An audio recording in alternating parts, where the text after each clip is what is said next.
आज की ये सच्ची कहानी आपको कुछ सोचने पर जरूर मजबूर कर देगी। एक हवाई जहाज में एक युवती चढ़ती है। वह देखती है कि हवाई जहाज में उसकी बगल वाली सीट पर एक ऐसा व्यक्ति बैठा है जिसके दोनों हाथ नहीं हैं। यह देखकर वह लौटकर एयर होस्टेस के पास जाती है और उससे कहती है कि वह उसकी सीट बदल दें। इस पर एयर होस्टेस पूछती है कि वह अपनी सीट क्यों बदलवाना चाहती हैं। इस पर वह कहती है कि मेरी बगल वाली सीट पर एक ऐसा व्यक्ति बैठा है जिसके दोनों हाथ नहीं हैं। ये देखकर मुझे उसके पास में बैठना अच्छा नहीं लग रहा। कृपया करके आप मेरी सीट वहाँ से बदल दें। यह सुनकर एयर होस्टेस हतप्रभ रह जाती है। वह सोचती है इतनी सुंदर और पढ़ी लिखी सी दिखने वाली युवती के मन के विचार कैसे हैं। वह चारों ओर नज़र घुमाती है तो उसे कोई भी सीट खाली नहीं दिखती।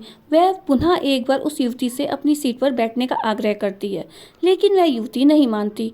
तो वह उससे कहती है, मैडम, इकॉनमी क्लास में तो कोई सीट नहीं खाली है, केवल प्रथम श्रेणी में ही एक सीट खाली है और आपको असुविधा ना हो इसलिए हमने एक असाधारण निर्णय लिया है। यह सुनकर युवती मन ही मन खुश हो जाती है।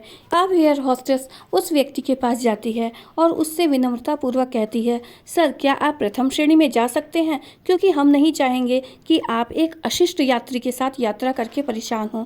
इस पर सभी यात्री ताली बजाकर इस निर्णय का स्वागत करते हैं। तब वह अपाहिज व्यक्ति कहता है, मैं एक भूतपूर्व सैनिक हूँ। मैंने एक युद्ध के दौरान अपने दोनों हाथ गंवा दिए। जब मैं इन देवी जी के साथ आपकी चर्चा सुन रहा था तब मैं यही अफसोस कर रहा था कि मैंने भी किन लोगों की सुरक्षा के लिए अपने हाथ गंवा दिए। लेकिन आज आप लोगों की प्रतिक्रिया देखने के बाद मुझे गर्व महसूस हो रहा है और मैं गर्व से कह सकता हूँ कि मैंने अपने देश और देशवासियों की रक्षा करने में अगर दोनों हाथ भी गंवा दिए तो मुझे इसका कोई अफसोस नहीं है, बल्कि बहुत गर्व है।